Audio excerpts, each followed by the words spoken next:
you the quantum mechanics? Yes, we are the Quantum Mechanics, the paranormal podcast for the believers, the doubters, and everybody in between. James, you're in between us. Yeah, you're literally in I'm between. Everybody.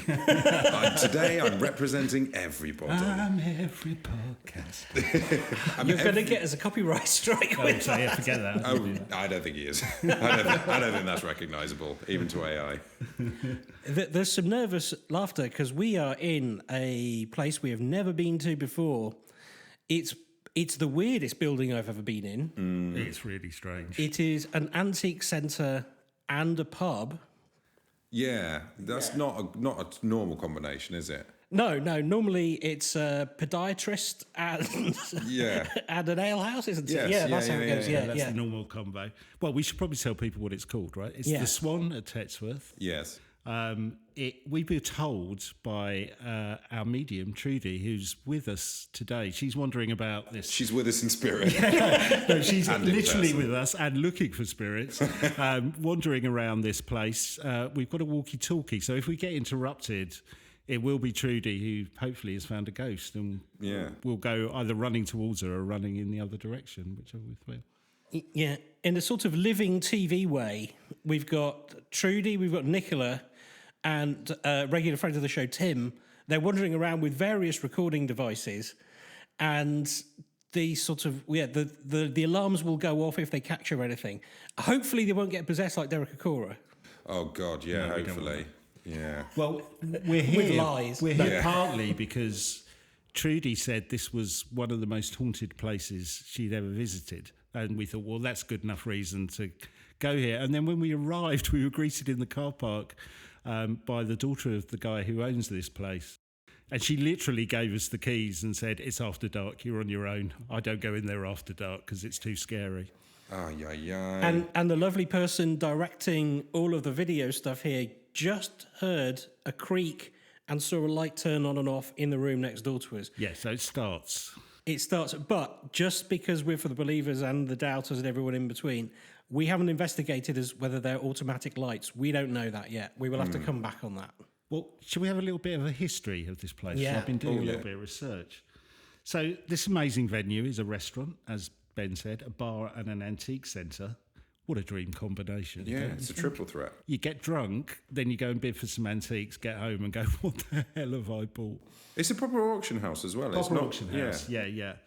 Well, it's got an incredible history. It was founded by monks, the monks of Thame, in the 1400s. Really? Yeah, I've not seen monks around Thame recently, so... No, although there is the place where the Bee Gees live, that used to be a friary, I believe. It's called Priest End.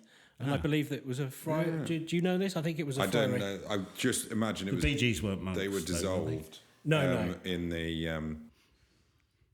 So the team were getting freaked out because they heard some footsteps behind us, I'm guessing. Was that footsteps? They're just looking scared and pointing behind us, which is not only unprofessional, I think you can tell terrifying. The seasoned paranormal pros in the room, can't you? Yeah. Not fazed by anything. The ones with the backs to an open door. It was an actual monk. Shall I carry on with my story then? I wanted to do my dissolving monks joke, but I'll probably say... Oh, no. If you've got a dissolving monks joke, now is the time.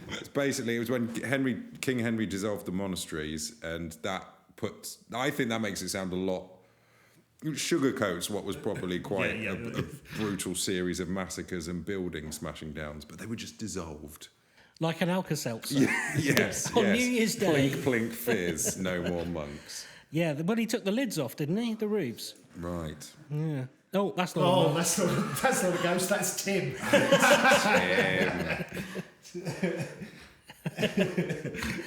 Okay. Well, let me tell you about this place. In 1482, the innkeeper. I've never heard this word. Indicted. Indicted? Yeah, I thought it could be a typo when I was researching. Maybe. Let's say indicted. He was indicted for selling victuals at excessive prices. Oh, would that was still a rule. Not necessarily here, just in the world. Yeah, well, basically, I guess he was convicted of selling food at an extortionate price. He basically invented, in 1482, the first gastropub. In 1580, it's rumoured that Queen Elizabeth I stayed here. Oh, yeah. During the 1600s, it was a hotbed of activity of highwaymen. So many people were murdered on the streets just outside here. Yeah. For their stuff. King Charles I and Queen Henrietta Maria were stationed in Tetsworth, and they would come here quite regularly. And had a lovely glass of Kronenbourg. They'd come here for a glass of ale. And in this very room that we are in right now, Queen Victoria would often come and visit, and definitely came in 1832, and she would come here on her way back from Oxford. Yeah, there's a signed photo of her over there. Genuinely. It's got a little plaque underneath saying, this room... This is where I stayed. Yeah, and it's a photo taken by a noted Spanish photographer. Oh, nice. I found this thing in the 1950s, and I tried to do a bit of research, even speaking to the current owner, but I didn't get very far. The Swan was bought by William Wicked Willie Palmer. Oh. I tried to find out why he was called Wicked Willie. I don't know if it was a kind of compliment or an insult, but... Yeah, the 50s. I don't know if wicked was a slang for a good thing back then. Yeah. But apparently he just wasn't a very nice guy. But some of the locals loved him and some of them hated him. This place closed in 1988. It was basically... It's a lovely building, and we'll take you on a bit of a tour around it, but... This place was all boarded up and was in rack and ruin until 1995, when it opened as an antique centre, restaurant and bar. So, given the building's history, I think we could be in for some paranormal activity. What have we got? We got the monks. Yeah, dissolved monks, or maybe reconstituted monks. Dissolving monks. We've Just got, add water. We've got a couple of queens. The two big hitters, really. Yeah, Lizzie they're one the big ones, yeah. and Vicky. Yeah, Lizzie and Vicky. Highwaymen. The Highwayman, It's footpads. a haunted trope, isn't it? And we're surrounded by antiques, which also could be incredibly And the girl in haunted. the window. Yes. What girl in the window? You keep saying the girl in the window. Well, like, this was a story we were told in the car park right? by the woman who said she wouldn't come in here after dark. So my name's Jaya. My dad owns this building. We've been here since 2013. When you go upstairs, you can feel there's an energy, definitely, especially in the Victoria wing, outside room 23 and definitely room 30. Room 30, there's a little girl that holds a candle at the window at 3 o'clock in the morning every night. I haven't seen her, and that's just because I'm not brave enough. I'm not brave enough to look at 3 a.m. But she is well known to people in the village, and we've been told if you go out at 3 a.m, look out that window, you'll see her. To be honest, when you go in that room, you can feel the energy. I have to do the lights in the building, so I do feel an energy in there, definitely. Yeah. So in the winter, it gets dark at 4 p.m.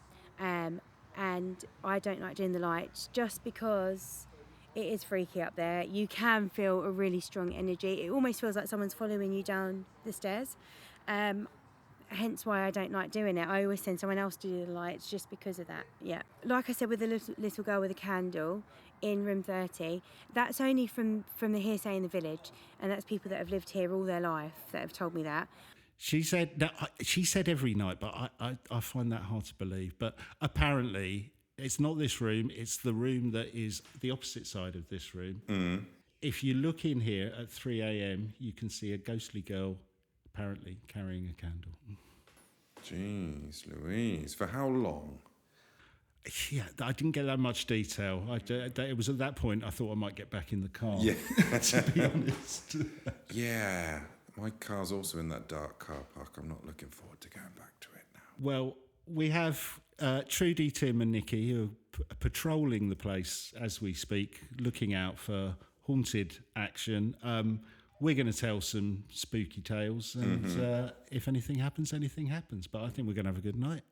Yeah, absolutely. And we should point out that not all of the haunting is associated with the building. It's because of the things in it. I mean, this is one room. There are tens of other rooms. There's a unicorn. There's a stuffed lion. Yep, stuffed unicorn, stuffed lion. Yep. There's a pharaoh's head.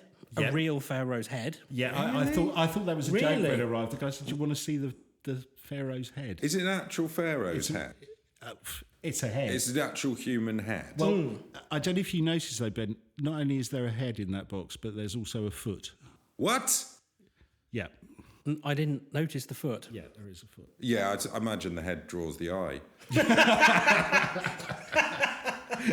Yeah, definitely. Yeah, but I noticed the foot was just underneath. Is that a pharaoh's foot? It's a pharaoh's. Is it a faux pharaoh's foot? A Sorry, I faux should have done pharaoh. my warm up before we started. It's a faux pharaoh's foot. It's a faux pharaoh. pharaoh's foot. Yeah. And I believe the reason we know this is haunted is because Trudy took a man home in a cabinet. I mean, a ghost man. Yeah. So she I think bought a you need cabinet to explain from- that. So I think what we're going to do is a bit later we're going to get Trudy in here, and she's Yeah. going to explain herself. Yeah, she took a man home. She took a ghostly man home in a cabinet. Oh, a ghostly man. Yeah, a ghostly man. Yeah. Right. Wasn't on the receipt when she bought the thing. But Right, there you go. okay. She wasn't going for a man and it came with a ghostly No, cabinet. no. Not the other way around. Talking of Trudy, should we go and check in, see what's happening around the building on the ghost hunt? Yes. Let's do that. Right, 1901. So we've just tried to chat to this spirit. She's gone now. We've obviously bored her. She probably disappeared. Probably left us. Right. Because the pendulum stopped moving and she was, you've left us, Oh, have you? was that But that? we tried to work out some dates. So we used the pendulum to get some dates. And she put on, she'd walked from Oxford to here with her husband. But she wasn't made to walk. But she wasn't made to walk, but she did walk because she had swollen feet. And We think. yeah, Because the balls of my feet were went. hurting. Like, you know, like when you stood on a heated floor and you can feel like the. That's like that. My feet are getting really hot. So mine are. Okay then. So we think that she must have walked. We think. Yeah. And then we tried to work out a date of birth was the 20th of August 1901. We reckon. We did it with the pendulum. So we don't think she was born in the UK. And her name began J-A-H. In here we've done a search. 1901 was a social revolutionary party founded in Russia. And Queen Victoria died. And Queen Victoria and one of the died. presidents was shot in the US of A. But there's history, we're just trying to find something that is something to do Nothing with... happened in Oxford, basically. No, but I think she's come from Europe. Yeah, but she got quite snotty when you said that, if you think about it. Yeah, she did get snotty. She just stopped. It went perfectly still. Like, you know, you can't keep something still if you're holding it like that. That was just... And it just went... just went like that. And it hasn't done that all night because it's just been... And she just disappeared on us. It's like, oh, bye, you've gone. I'm wondering if she's gone to the other room to see other people. Maybe.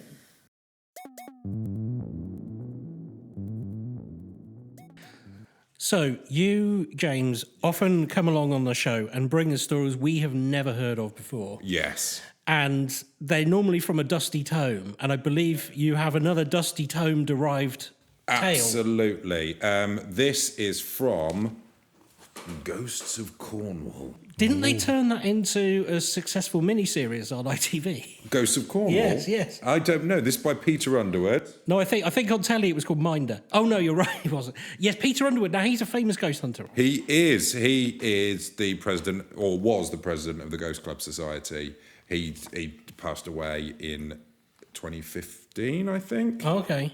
But yeah, he was he's a big ghost hunter guy. And he kind of invented the ghosts of, insert place name here, genre of pamphlet / I see. mini book. Mini book. Well, we're talking 84 pages. Oh, well, this one, 96 with ads Oh, it was close. With ads. and disclaimers, yeah. That is a lot shorter than the books we normally do. Ben normally picks one that's got about 800 pages, don't you, and try and summarise it. Well, the madder the theory, the longer the book.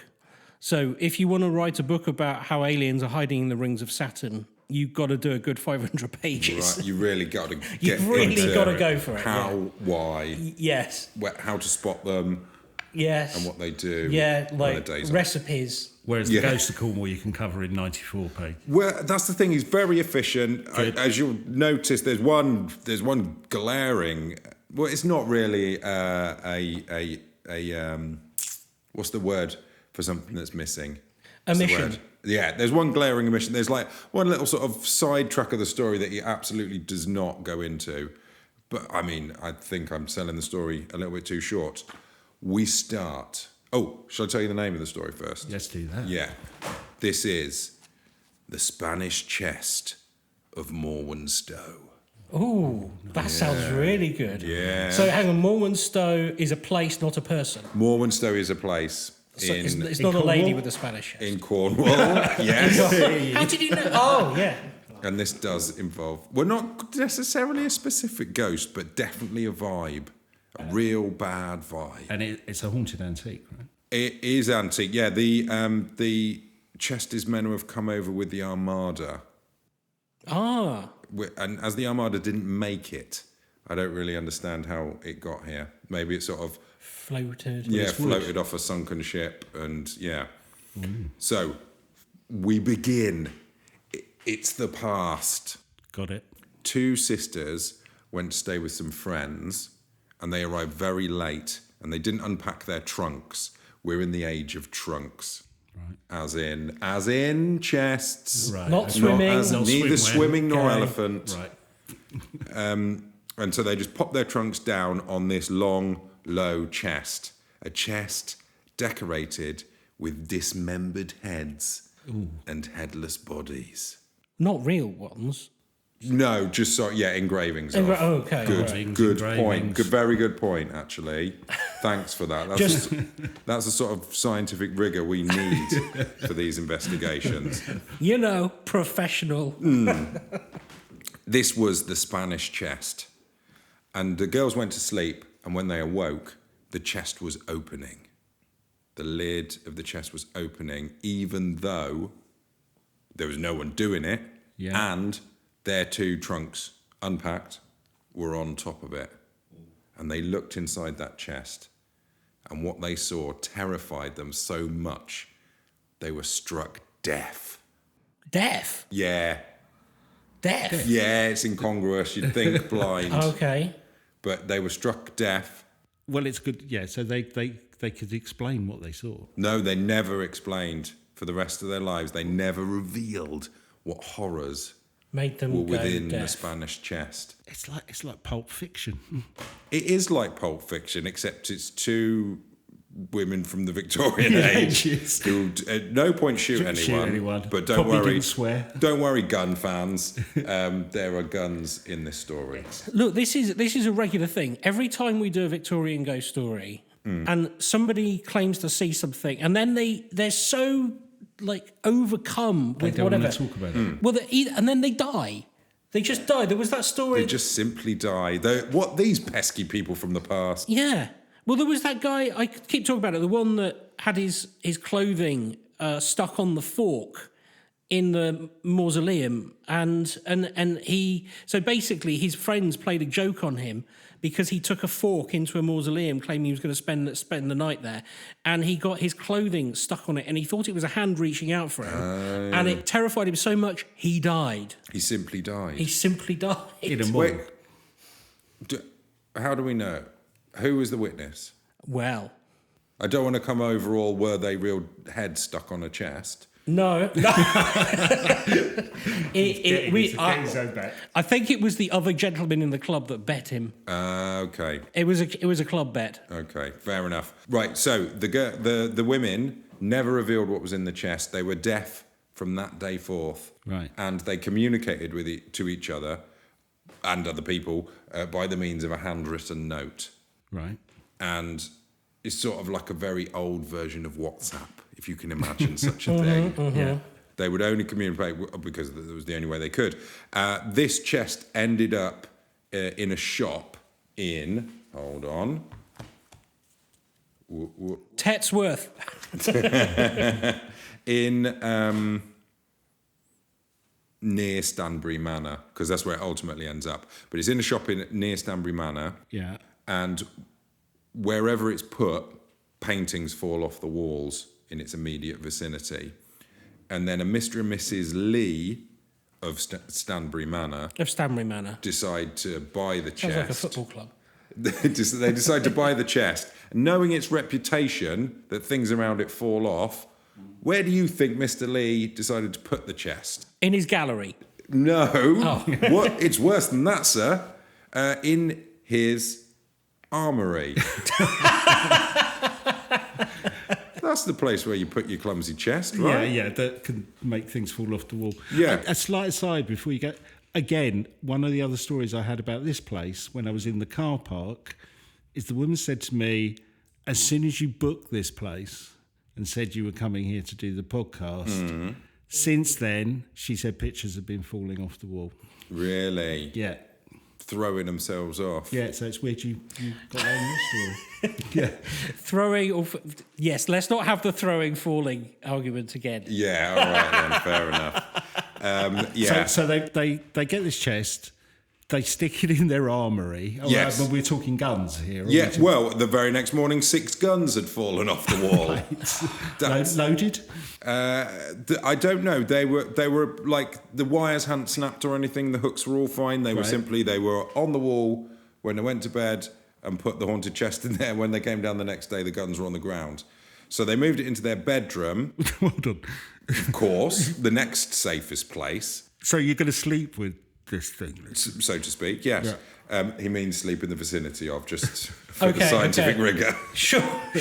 I'm making notes. You're drawing a picture. No double entendres. Okay, that is a very rude picture. And as he was hanging, this shows the different life that these people led. As he was hanging the curtains on his 4-poster bed, a picture fell down and struck him, and he was fully 18 inches from the wall, and apparently the picture just touched him ever so gently and left no mark. And the next day, 3 more pictures fell off walls in the room that the chest was while they were in the room, Mr. and Mrs. Lee. 2 days later, 4 more pictures. So what's that? 7, 8. This is 6 guns, 8 pictures, 2 women deafened. Yeah. This chest is taking its toll. It's cutting a swathe through the residents of Morwenstow. But it doesn't have a real sense of humour, because if it was in the bedroom, surely it would be much funnier if, like, underwear, pyjamas and stuff, that would have been better. Or if they fell down. Yeah, if they fell down, got out of bed, and it'd been like, Whoops. Carry on, yes, yeah. Yes. And it made the press. It was... It was, the local press dubbed it the case of the poltergeist chest. And yeah, They didn't have the copywriters they do today, did they? no, not at all. But that was those things in the past. You could just write. You could give anything a name, even if it was the most obvious name, because things didn't have names. No, it was all new. In it. Yeah, It was all new, yeah. yeah. And then they posed for a picture in a classic sort of local newspaper style. Oh, it's that. Oh my God, that is amazing. That picture is amazing. That's Mr. and Mrs. Lee, begunned. I love the fact that there is all the elements that they've experienced. They're standing on the chest, apparently not to get deafened. They've both got guns. It looks like they're about to shoot each other, though, doesn't it? Yeah, she's definitely pointing the gun at him, because maybe she blames him for the pictures incidents. Yeah. He has got one heck of a pose going on there, though. Yeah, he sort of looks, if you look very closely, he looks like he's trying to stifle a giggle, to my mind. Well, I think it's because he realises quite how phallic that picture looks. I'm intrigued by the photographer who's gone, I tell you what, this is the pose that I'd like to show off. It's your classic local news, though, what? Yeah. Your local news photographer, isn't it? Right, so you've got a chest. It caused problems with guns. Get your guns. Get on the chest. No, but you see, that's when they were good. What you'd have today is they'd have the chest, and then they'd just have them pointing at it like that with a sad face. Oh, and then within they've superimposed a picture of a gun. Yeah, they would have in like a red not circle. actual gun or something. Yes, yes. that is how it would go nowadays. That's true. But at least the headline would be better. And what did we know what they did with the chest? Did they keep it? Did they? That is the last we know of the chest. It's believed to be still at large. They're causing things to drop off walls. I'd say things dropping off walls is certainly better than being deaf for the rest of your life. Being deafened by a horrific image. I'd love to know the history of that thing, because who goes, I know what, I'm going to carve all these kind of hideous things on this. Well, it might have been two different people. It might have been just like a miscommunication. One person was like, well, you do the heads, you do the bodies, and then you look at it like, I meant like to have them connected. Otherwise, this is just a macabre bit of, box. I love the fact that picture is probably the best thing about that story, though. Absolutely. Mr. and Mrs. Lee with the haunted Spanish chest. I wonder if Trudy's come across a haunted Spanish chest as she's been wandering around. Or a haunted chest from any European country, really. Yeah, we're not fussy. No. Well, if you remember earlier, Jaya, who works at the Swan, told us about the reputation of room 30. Room 30, there's a little girl that holds a candle at the window at 3 o'clock in the morning every night. I haven't seen her, and that's just because I'm not brave enough. I'm not brave enough to look at 3 a.m. But she is well known to people in the village. So Trudy, Tim, and Nicola were in room 30, trying to communicate with this ghostly presence. Hi, my name's Tim. If there's anyone here that would like to chat to me, you can speak near me in front, and this device will pick you up. Are there any spirits in here? Are you a girl? Would you like to talk to us? I'm sure. Would you like to play with the teddy? Would you like to go and pick the teddy up? You play with the teddy bear? So the guys left room 30 because nothing seemed to be happening. They went to a completely different part of the building, leaving the room empty. If you notice, they were asking this entity lots of questions. Do you want to play with the teddy? Tim saying, do you want to leave us a message on the recorder? We didn't think anything of it until we checked through the footage from the infrared camera in the room after they'd left, and we came across this weird audio of something that wasn't us saying the words, no.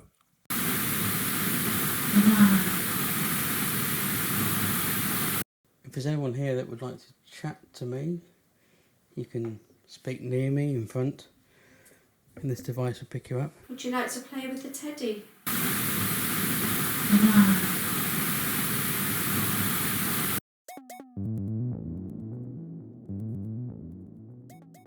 Well, because we are at an antique centre and a bar, and it is supposed to be incredibly haunted, that made me think about my favourite haunted antique story. Okay. About an item from a bar. Right. Yeah. It's a story about an antique chair from a pub bar that is so haunted it now hangs on a wall in a museum so no one can accidentally sit on it and come to a sticky end. What? Yes. Is this by a sticky end? There it is, hung on the wall. I'm going to employ some Ben rigor here. By sticky end, you mean die? You don't mean, you don't mean there's something, someone's left a toffee. There is a clue in the name of this chair. Okay. It's got two names. The first one's not The so death much chair. of a clue. It is actually called the Chair of Death. The chair Oh, no way. of Oh, death. okay. I was just joking. I mean, Okay. clue is a very broad, Yes, broad well, sense of the word. It's there. more known as Busby's stoop chair, Busby Stoop. but it's known Didn't as he the Chair of Death. play for Aston Villa in the 40s? The Busby Babes. He Busby went on Stoop. to advertise phones in the 80s. Yeah. According to reports, this chair has been responsible for over 60 deaths. Really? Yep. The chair itself is made from oak and is believed to have been crafted in the 17th century. Mm-hmm. There is some debate about that. I did read quite a lot of information about how the spindles seem to have been machine turned Oh. and not using a pole lathe technique. I mean, We're in an pole antique lathe centre. technique. I thought I needed to give you some antique facts. I didn't want to ask, Yeah. to be honest. Well, I think that rules it out if it's not using the pole lathe technique. There is a lot of debate about that. But it's not, as this isn't the Antique Roadshow, let's be honest. Yes. Oh, I've completely got the wrong end of the stick. You're on the wrong podcast, Oh, aren't you? It's not about what the chair is made of. It's about the curse Right. that it holds. A curse that's responsible for numerous deaths throughout the centuries. Right. So it's not just, so this curse has killed other people beyond the stool. Yeah, I've got a lot of death coming up. Okay. What? Do you want to know the backstory about how this chair got cursed? 'Cause Yes. There's quite a lot of detail about that. Got to start with a man called Thomas Busby. Tommy B. Tommy B, who lived in North Yorkshire in the 1600s. Mm-hmm. He has a reputation, or had a reputation, of being a drunk, a thief, and was also sometimes referred to as a thug. Oh, That was just with his friends. That wasn't anybody else. right. Not, he was a ruffian. Right, yeah. He was a sort. He was a sort. He married a woman called Elizabeth, who was the daughter of another petty criminal called Daniel Awerty. Right. Now, alongside his criminal activities, Busby owned a pub, Okay. an inn at Sandhattan. And one evening, Busby and Awerty got into a bit of a row. The father-in-law. The father-in-law and son-in-law, well, they were drinking in Busby's pub. They got into a row. And to annoy Busby, Awerty sat in Busby's favourite chair and refused to move. Really? Oh. Oh, you mate, can you hear that? We've got some ghost hunters walking around behind us. One mention of a killer chair, they're often about, aren't they? So, yeah, his father-in-law's in the chair, refuses to move. They had a big row, big fight. Busby kicks him out the pub. Later... So they had a row because he sat in his chair? I think I don't think that was the main cause. I think the chair was the straw that broke the camel's back. It sounds like it wasn't just the crime that was petty. Yeah. Oh, it's a good one. Right. Yes, Right. I'm loving that. That's why you're here. Not very often. Well, later that night, Busby was still reeling from this argument. Right. So he decides to get a hammer, go round to his father-in-law's house, bludgeon him to death. What? Yeah. Wow. That is extreme. That is extreme. That is a hell of a row with your father-in-law, isn't it? Yeah. Wow. It is annoying when someone nicks your seat, but boy. You're not going to bludgeon them to death. No. Well, Busby tried to hide the body in the local woods, Right. but But then it was daytime. yeah, Right. the blood-stained corpse was very quickly found. Right. It's quite heavy as well. Yeah, and Busby was charged with the murder. He was convicted and sentenced to death by hanging. Different times. Now, in some version of this story, I like, somewhat ironically, the trial apparently took place in his own pub. Oh. Because you didn't really have courthouses back then. Apparently, pubs were quite often used for trials. Yeah. Assizes? Yeah, I've been to the Skirrid Inn. They've got a replica hanging noose as well down the stairs. Well, yes. Where the what? The Skirrid Inn. It's a haunted pub in Wales. Yeah. And they had a circuit judge who came round and... That's right, we did that in the top 10 haunted pubs in Britain. Yeah. I spent the night there and I didn't say anything. But yeah, it is a spooky place.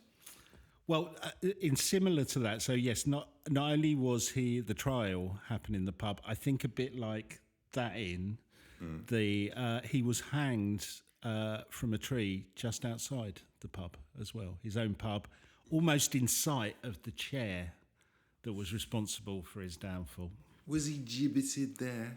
He was. He was gibbeted there. But just before his death, he put a curse on his favourite stoop chair, Yeah.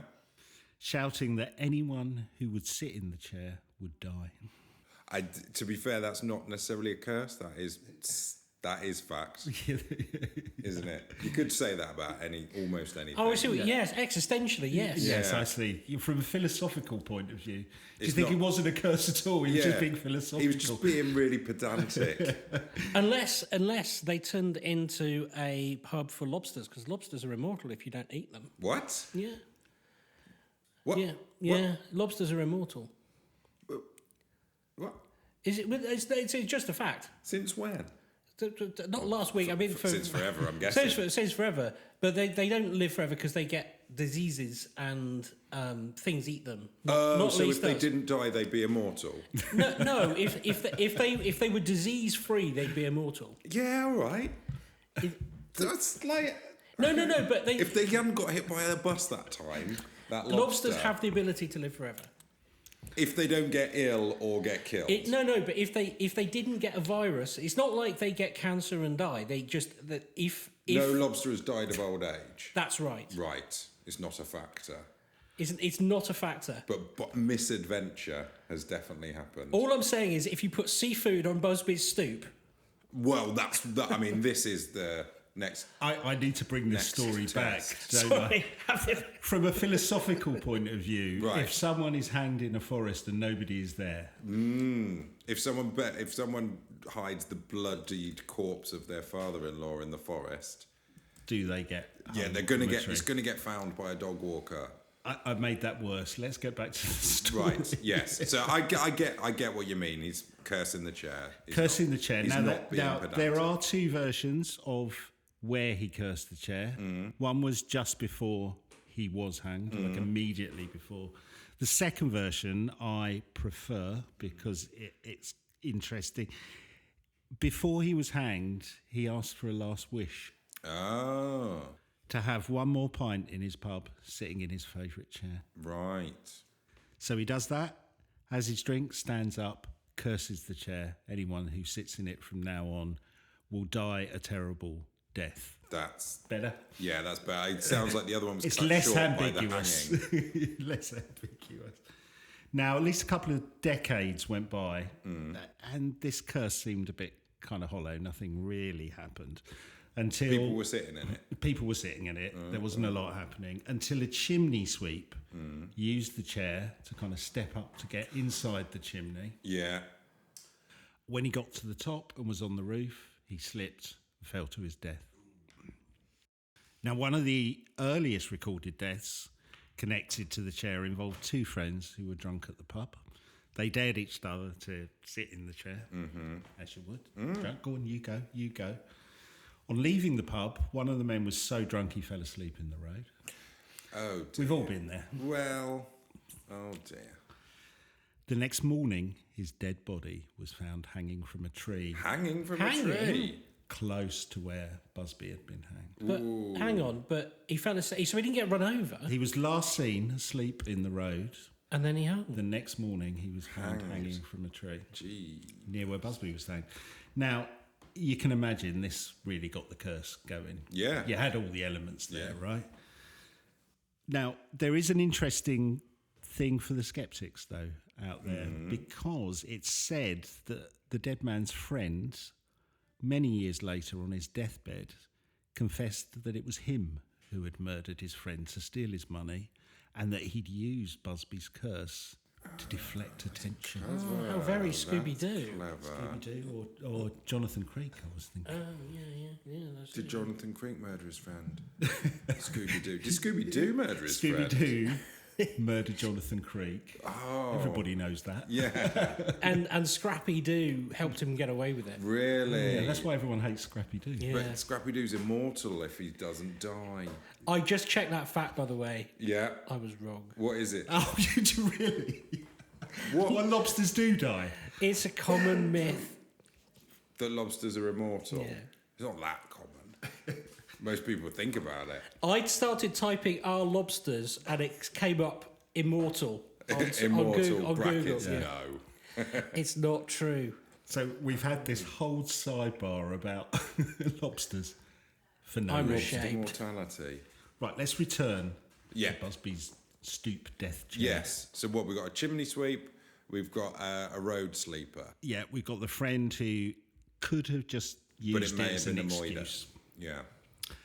So we don't know if there's a lot of, psychological kind of fear that was going on, or whether something supernatural was really happening, but the death chair curse legend grew.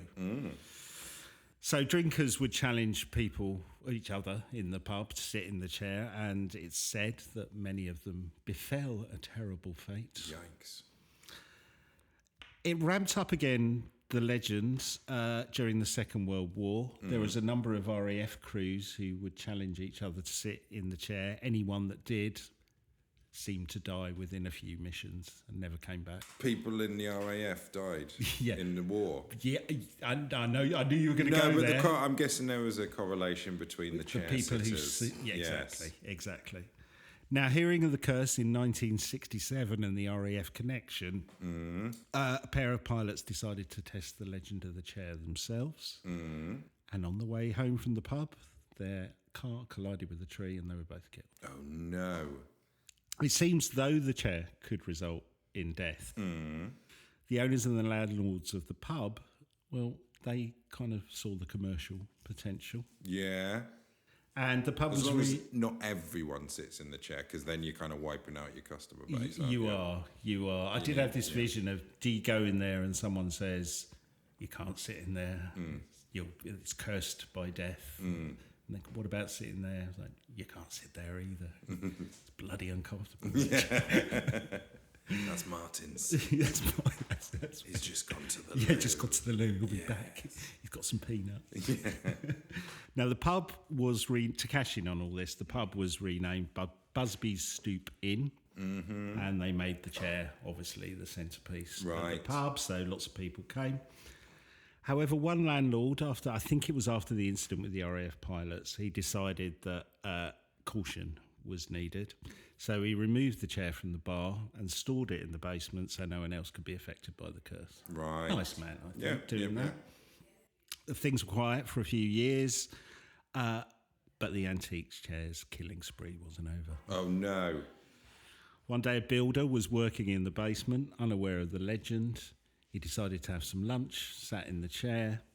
After lunch, while working on the roof, he fell off to his death. They really should have said something. They should.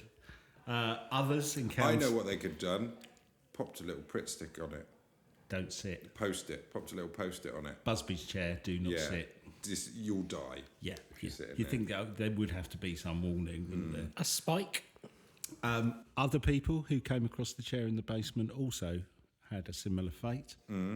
This is a sad one. A cleaner who was aware of the curse slipped while she was in the basement and fell into the chair. Oh, no. That doesn't count as sitting. No. She did die of a fatal aneurysm.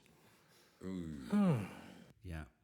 A delivery driver, after lugging some heavy boxes down to the basement, unwittingly sat in the chair to get his breath back. He, hours after leaving the pub, he was involved in a fatal crash. They should have put the chair upside down. Yeah. Taken the seat off. Well, I think this is where the museum comes in, where it is now. They've put it on the wall, high up. It's like up high on the wall, so nobody can sit in it. So in 1978, the landlord of the pub decided he no longer wanted the antique chair in his pub. And he donated it to the Thirsk Museum in Yorkshire. Right. Where it hangs on the wall, as I said, so no one can sit in it again. And since acquiring the chair, the museum has received offers to sell it. One from an American antique and paranormal enthusiast who wanted to purchase it for a reported $1 million. Huh? But they didn't sell it. And to be honest... Sorry guys, it's just a bit too... I mean, Trudy's just gone off to sit in another room with the guys, but she said about a kind of trickster spirit and a weird kind of feeling that happened. I must admit, when I first came up here, when we were setting up, I did have a kind of... The feeling that Trudy described, I had something similar. How have you been doing? Yeah, fine. And I wasn't going to say it because I'm very, very aware that we're not we're not a ghost hunting show, and we're certainly not a ghost hunting YouTube channel. And I just say what I see and hear. And I have been, as we've been talking, I've had like tingles down my back, and like this, my leg, the right hand side of my leg is quite cold. In fact, it's cold to touch, which is strange, seeing as it is incredibly hot in here. Yeah, it's really hot in this room. And I have felt like something over here. I keep turning my little K2 meter on, but there's so much electricity in this room, it doesn't really mean anything, I don't think. Even though it is going off, but I think that is the computers and the lights and everything. And I don't know. Like I can really feel it now. That is quite weird. I can really feel it now, but I don't. Like the brain does remarkable things, and so I'm not going to. Mine doesn't. I'm not Yvette Fielding. This isn't me pretending that there's a ghost going on. I think if I was going to put money on what it is, it's because of the environment that we're in, knowing that it is haunted, and I've seen a real life dead head downstairs. It's nothing. You don't need to call the police. It's very ancient. Yeah. But I think that's probably what it is, and my imagination was just going wild. But it is weird that my pocket here is actually cold, and you can't feel this, but just carrying the stuff up here, I've been sweating like a horse. It's so hot in here. Like on the way down, the car said it was 24 degrees. It is way more than that in here. So yeah, I don't know. You're looking pretty chilled, James. Anything go? I'm all right. Yeah, you're all right. I always think that, especially when we had that heat wave, it would be useful to have some haunted items because they tend to have a cold spot. It's almost like cheap air conditioning. Yeah, exactly. Yeah. Or you just got to put up with a monk screaming at 3 a.m. Yeah. Get a Dybbuk box. Yeah. And just open it and embrace the cool air. Yeah. Yeah. Get a Spanish chest. Well, shall we return to Busby? Yes. So, I mean, yeah. In summary, we've had multiple deaths, haven't we? Yeah. I think the saddest deaths are the ones that took place in the basement, because you think it's nice and safe. But in 1978, the landlord decided enough was enough. He wanted that chair out of his pub. Get out of my pub, he said. So he donated it to the Thirst Museum in Yorkshire, where it hangs on the wall, so no one can actually sit in it anymore. Now, since acquiring the chair, the museum received offers to buy it from various people, antique collectors. There was one American antique collector who was kind of obsessed with paranormal and haunted items, who apparently offered him $1 million to buy the chair, which I guess was probably, only worth £100, depending if it was machine turned or not. It's a very lazy murderer. Although I must say, I've seen photos of the Thirst Museum, which is a lovely little museum, but, it's not like the Getty Museum. If somebody came over and said, I'll give you $1 million for that chair, I think if I was a museum, I might have just sold it. Well, the thing to do would have been to sell it and then make a replica, because I don't think it would cause a downturn in footfall. Well, the other reason that I was slightly dubious about the $1 million price tag is one of the curators of the museum, Cooper Harding, was openly sceptical about the chair's powers. He gave an interview to the Northern Echo in 2014 where he said, no doubt there was a particular chair in the pub and the locals dared visitors to sit in it, and it's a story that everybody wants to tell. It's a great example of a folk tale that people add to. I'm not superstitious, but I wouldn't sit in the chair because if I did and was knocked down by a car, everyone would say it was down to the chair. So he showed that. So bear with me on this. You've got this chair. He doesn't think it's haunted. There's some doubt of when it was made, whether it was made later than Busby's execution or not. He's the curator. He's like, I'm not so sure, but I wouldn't sit in it. And somebody comes along and says, I'll buy that off you for $1 million, and you're a kind of small museum in Yorkshire. Yeah. I think you'd sell it, wouldn't you? Yeah. You would, wouldn't you? I think you should have. Yeah. Frankly. I think you would, and you would make a replica. It reminded me of, in 1968 when an American bought London Bridge. Oh, yeah. Took it to Arizona. and we just built another London Bridge. I'm just, it's roughly the same. Wasn't the story he thought he was buying Tower Bridge and he bought London Bridge, or is that like your lobster story? It's like my lobster story. I'm just checking my facts there before I mentioned that. To me, thinking, no, he didn't think he was buying Tower Bridge. Tower Bridge is immortal. Tower Bridge is immortal. That's right, and it's delicious with butter. Well, that is my favourite haunted antique story. That is a good haunted chair. That is a good one. And just let me just get a stoop. Is a stoop a small bar stool? Is that what that is? Well, no, because when you look at the chair, it's like I've got a picture of it here. Hold on. There is. I mean, that's a regular chair. That's a regular chair. Oak chair. Is a stoop part of the inn? Is it like the snug? I thought it was part of the. Yeah, I thought a stoop is part of it. Oh, is it? Okay. Yeah. Isn't it a stoop? That's the bit on the front of a building, isn't it? So you know, what when he'd people sit on the stoop, they're sitting on the that's chairs. right. Yeah. So what, he'd sit outside. So maybe stoop means a thing that you chair, a thing that I you sit see. on. Yeah. That makes sense. But I think what's interesting about it, we did a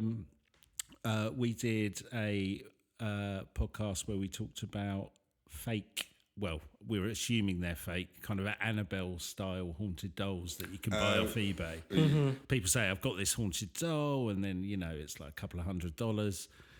And we were going to buy one just to kind of live with it and kind of try it out. Because we knew it was kind of, it's a rip-off, and there's all these kind of careful language to kind of get out of it if you do find out it's all a big tale. But we ended up going, actually, I wouldn't have that in my house, even though I know. Well, we both ran it past our partners, and despite mine avowing a distinct lack of belief in ghosts, she was not having any of it. And I'm with her. I wasn't. So really I'm not sure I would, even though there is a lot of doubt, I'm not sure I would sit in Busby's stoop chair. No. Why tempt fate? Yeah. Also, if you did sit in it and then you did die through just an accident, that's what everyone's going to talk about at your funeral. Yeah. And that's my special day. Right. Have you got your music played? I don't want to pull in focus. Yeah. Yeah, it's not going to be we're not playing musical chairs. Yeah. Do you reckon if that happened, at the church service when you stand to do the hymn and he goes, you can all sit down now, people would be like, no, I'm all right. Yeah. I'm not going to, just in case. Not at Busby's funeral, no way. No. So, Ben, we've had ghosts in Cornwall. We've had Busby's death chair. Trudy's got all kinds of stuff going on. Can you take us to another level? I've decided to pick on the Indies version of this from last year. A scared homeowner trying to give away a cursed fridge that is haunted by their stepmother. So these adverts went up all over London. It got covered in the international press, I should say, not just the local press. And it says, my stepmother had a heart attack on our kitchen floor in the middle of an electrical storm, and her soul was transferred into the computer unit of our smart fridge. She's been subtly undermining me ever since, commenting on how many processed cheese slices I've eaten, or whether I've put properly back a lid on a thing. Excuse that spelling is correct, by the way. Whilst my wife finds comfort in her mother still being around, I've started to feel it completely unreasonable that she's decided to linger in our fridge, judging me on my culinary decisions. Hold on. Is it stepmother or mother-in-law? It is stepmother. So it's his stepmother and it's his wife's mother. Right. There's bigger So issue. it's both, isn't it? It's think- mother-in-law and it's stepmother. His wife's stepmother? Yes. Ooh, his mother-in-law? Yes. His Yeah, mother-in-law. I mean, That's those are the two, according to modern pop, just sort of common. Yeah. Well, it is weird What's the name? They're because the worst types of mothers. So he does say haunted by their stepmother. I don't know. You're right. It is slightly ambiguous and weirdly written, isn't it? Yeah. Either way, it's chilling. Nice. Well, very nice. And the picture of the fridge, it's one of those big fancy fellas, the big stainless steel double doors, like makes ice cubes and talks to you. Oh, I love those. Yeah, but it sounds like it judges you. Yeah, but I guess his point is because it's the ghost of the stepmother/stepmother-in-law. How did it get in there? She died of a heart attack on the kitchen floor in the middle of an electrical storm. By the fridge. By the fridge. Tale as old as time. God, they are smart, those things. All this time.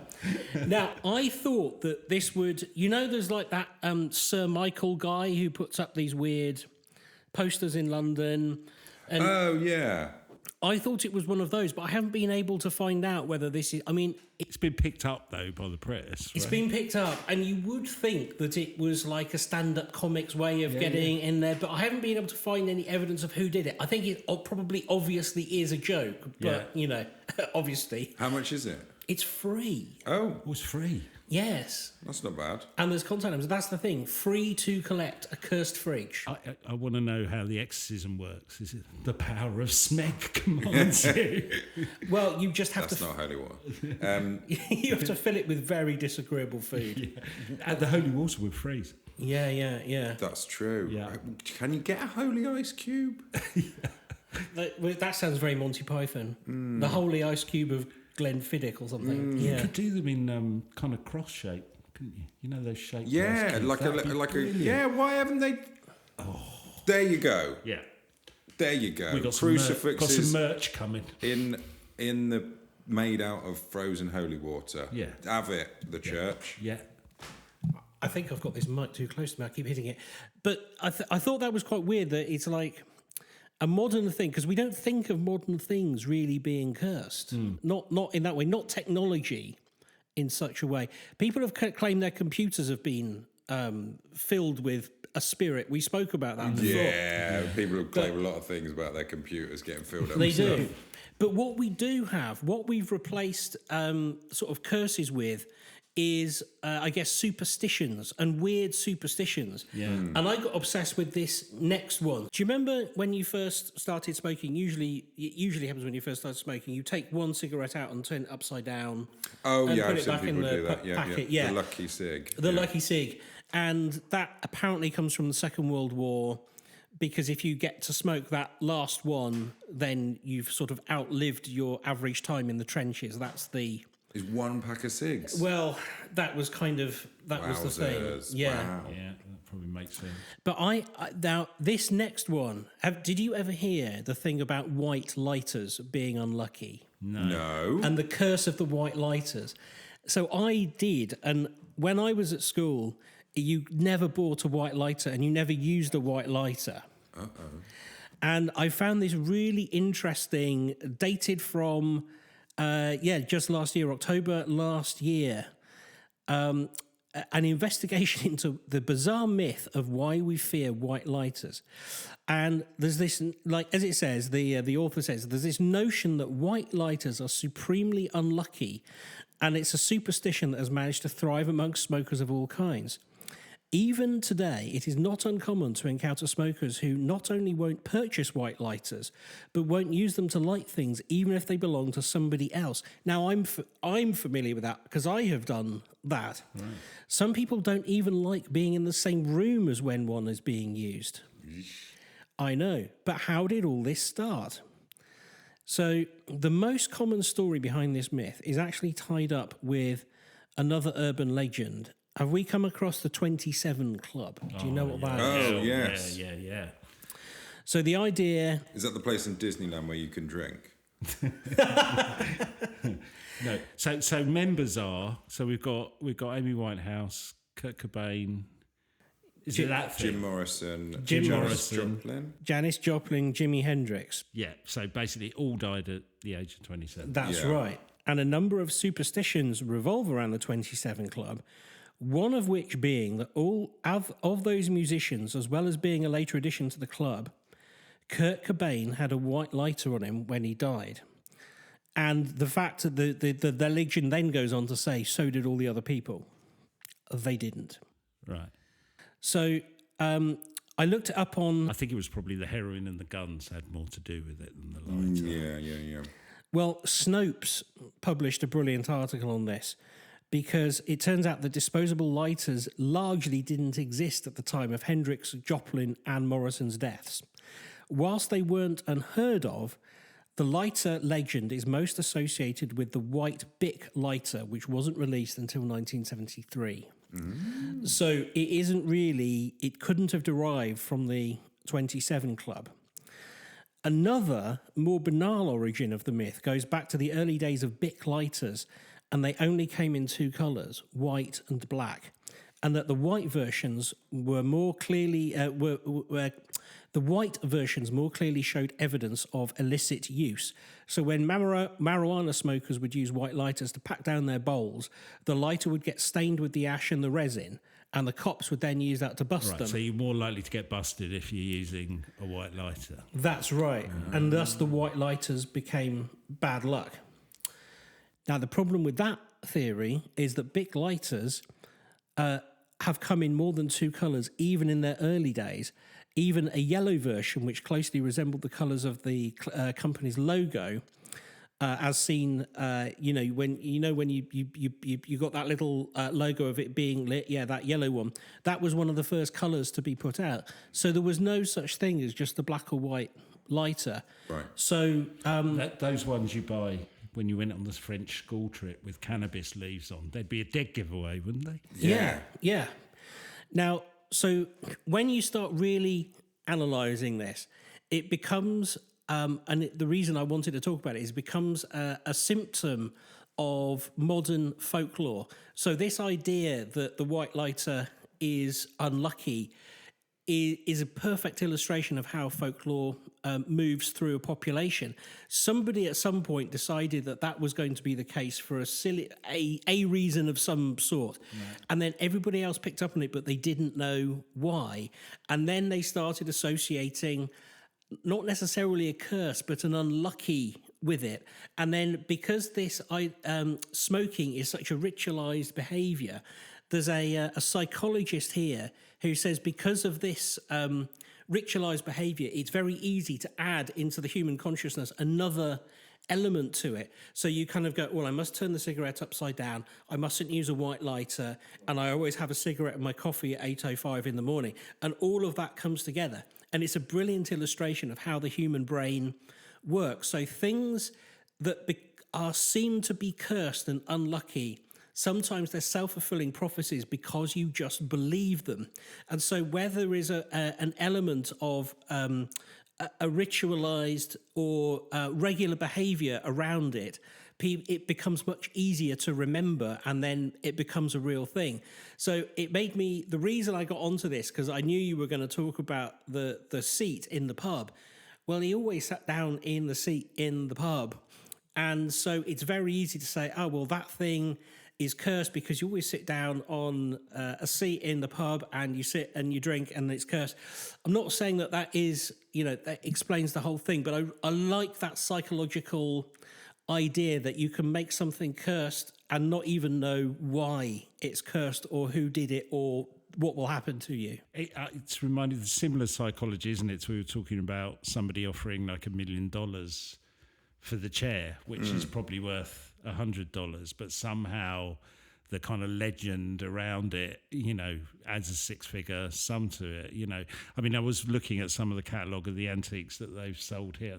I can't remember what it was. I think it was a watch that Winston Churchill had, and you kind of, because someone's owned it, its value goes up in price, and it's kind of like it's still the same object, but so you are giving it some kind of power, whether it's a curse or just a normal antique in that sense, are you?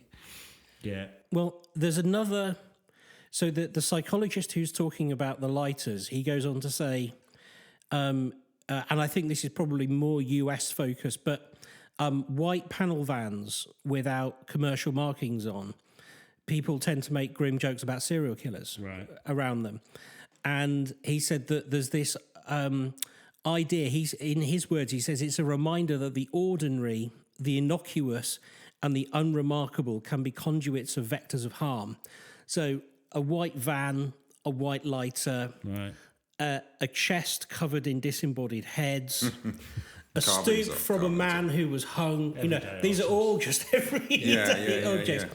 But I like that psychology of a thing that is so normal. We just need it to have, a dark humor or something associated with it, because that's what makes us human.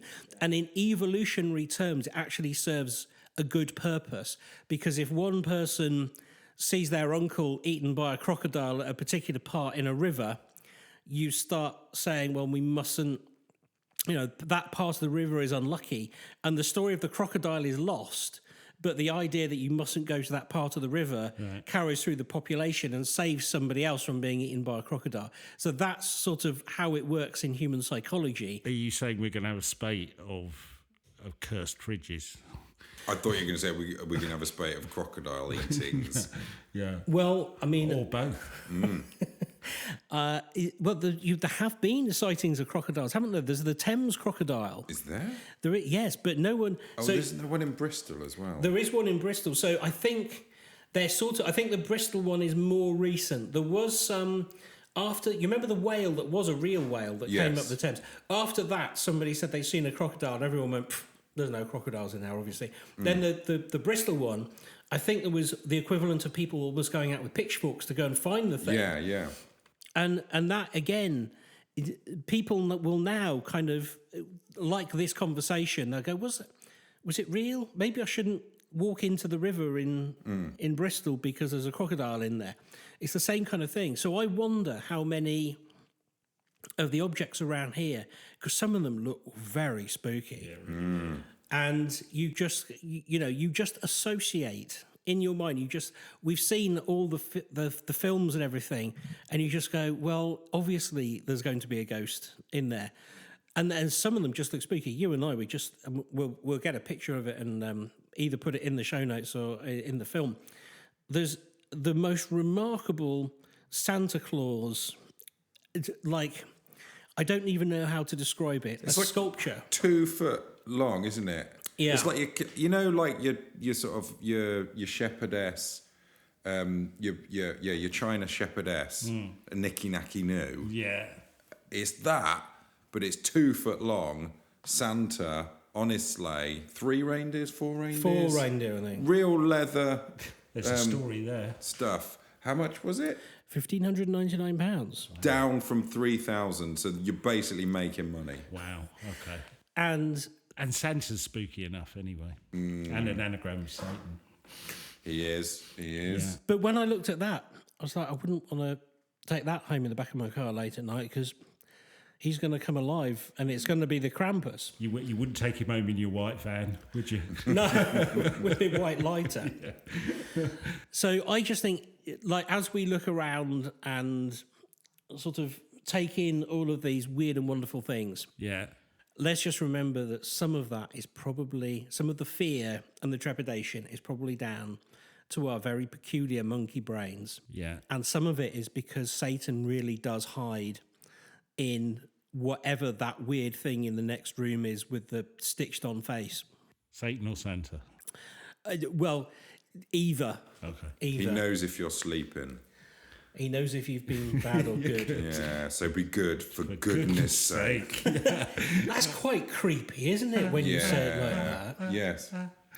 A lot of things are if you say it like that. Yeah. Well, talking of kind of normal objects that kind of take on a paranormal edge, or for whatever reason, I'm wondering if this might be a good spot to get Trudy in and tell us about her haunted wardrobe that she bought from this place. So we're joined by Trudy, who some of you may have heard on our podcast before when we spent the night in the Cross Keys pub, the haunted pub, and we had various things going on, beer mats falling off the floor and all kinds of stuff happening. Falling off the wall.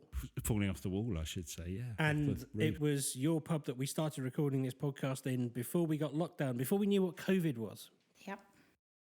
And it was a conversation with you that kind of led to us ending up here, because you bought something from this antique centre and you got more than you bargained for, right? I did.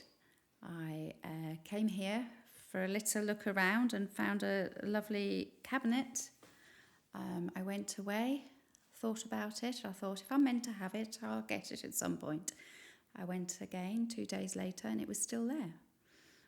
And this cabinet, beautiful looking elephants all over it, silver.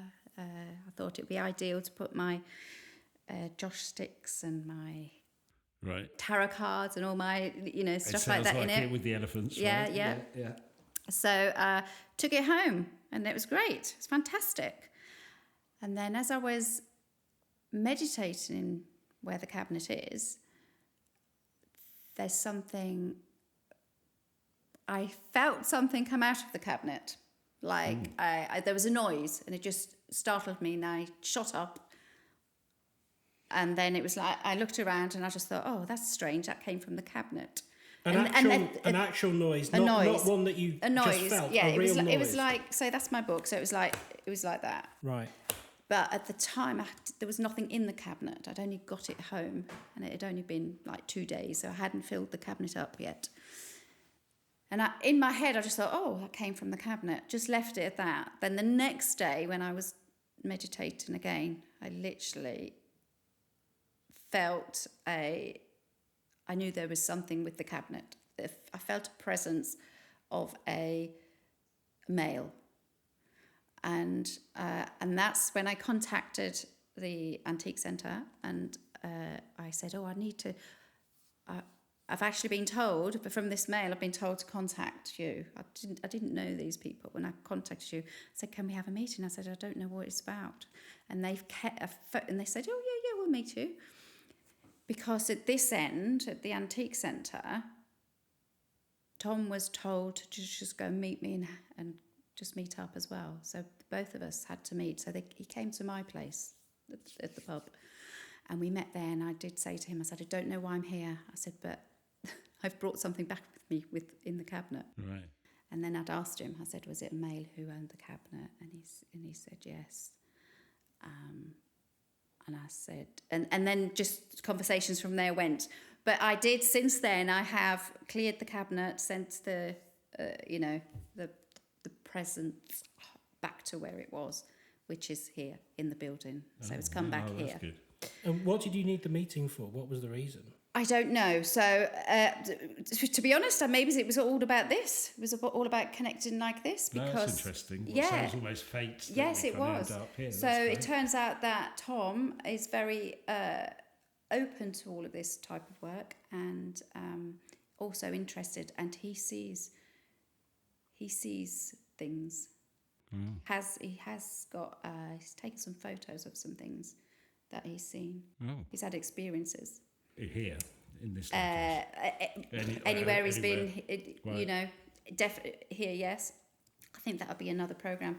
I think today it was too late for him today because he's been working all day. Well, we can maybe follow up with him another time. But I'm loving that service. You buy something, you get something with it. They then come round, have a meeting. I know. Yeah, they didn't even say on the receipt you were going to get a ghost. And guess what? He didn't even massage my feet or anything. It was like, could have given me a little massage of the feet. So what's interesting, I think, is because we have spoken about haunted objects, and we've done it just more so today for obvious reasons. And we were just explaining that this place, some of the energies come from the building, some of them come from the things within them. Where, is this more common than we know? Like, because I know that there are people who can pick up a wristwatch and talk about the owner of that wristwatch and previous owners. But that seems like it's residual energy. It's like it tells a story about who owned it. But what you were talking about there, it feels like the energy wasn't replaying or anything. It was a consciousness that was there with it. Yeah, an attachment. It was like an attachment to the cabinet, to what I brought home. I can't explain that. I don't know where to go with that, but it's gone now, and it's gone. It's not in. Here. Yeah, it's not in my house. I've sent it. Cleared it. Sent it. Presumably come back here. But I did also send healing and sort of light and possibly passed over. But I could have a smooch around and see if there's anything. Maybe we can because I haven't. Yeah, I haven't even looked for him here. It was interesting listening to Trudy. So I like that idea that this whole thing was her getting that piece of antique, and the presence that was with it, whatever it was kind of all part of us just being here tonight. It's quite interesting. I still, where my head struggles with this is an intelligence being attached to an object. I can almost understand the essence of somebody, particularly if somebody cares for it.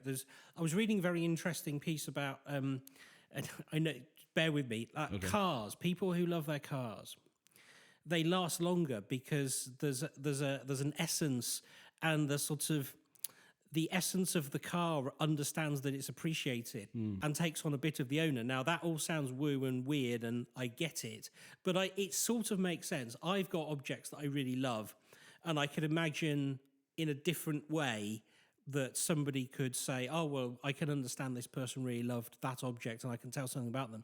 But an actual consciousness attaching to something, I find that weird. Why would you pass over and then decide to inhabit a cabinet? Yeah. I mean, and I know that sounds almost laughable, and I don't mean to sort of talk down to anyone's beliefs there, but it's a weird thing, isn't it?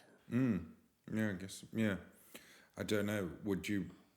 I wonder what the experience is for that entity. Like, are you in a drawer? Are you just near it? Or are you, is your consciousness, is it ongoing? Is it linear? Or do you sort of pop in and out? Does time exist for you? I mean, it sort of makes me... When a couple of weeks ago, we were talking about DMT experiences and specifically the entities, but people who take salvia, I was reading some of those stories, and there was one notable one where, the salvia experience only lasts seconds, really, in the human experience, but this person spent 12 years as a bedspread. And I know. And they saw the seasons come and go. They described bad winters and summers. They described being hung out on the washing line to dry. That must have been a lovely time, that being hung out on the washing line. No, that's going to be your highlight, right? They felt the frustration of being this object which was sometimes put in the airing cupboard for weeks on end. They lived their experience in their mind for 12 years as a bedspread. And I just wonder whether, because we were talking about whether these DMT entities are real, perhaps these things do have a consciousness, and perhaps it's there's a melding of consciousness. I wonder whether that is a thing. Although I struggle to see how a man melds a consciousness with a wardrobe. Again, none of it makes any real sense. Yeah, well, I don't know. It's funny. We've been here all night. It's now towards the end of the night. There's been moments where I've kind of had felt a weird energy, and I don't know if that's just the vibe of the place and the creaky floorboards and the numerous rooms with weird stuff in them that we're going in and out. But it's certainly been an experience being here. What an amazing place! And we'd really like to thank them, the Swan at Tetsworth, for kind of letting us be here all night. They've been so good to us, even though they won't come up the door. Yeah, even though they daren't enter. Yeah, before you go... I suppose, how are they going to kick us out? Yeah. I don't know if you found it, but there's a library room upstairs with old books. And I did think the lawmen, you could replenish some of your library There might be stocks. some there. There might be some horror ones. Well, if you do ever get a chance to visit this place, it's well worth it. And we'd really like to thank everyone for letting us be here. Thank Trudy, Nicola and Tim for doing all their ghost hunting, and our wonderful crew here who've been filming thanks, guys. Thanks very much. We'll see you next time on the Quantum Mechanics. Take care. Take care. And thank the Cabinet Man for bringing us all together. Definitely. Bye-bye.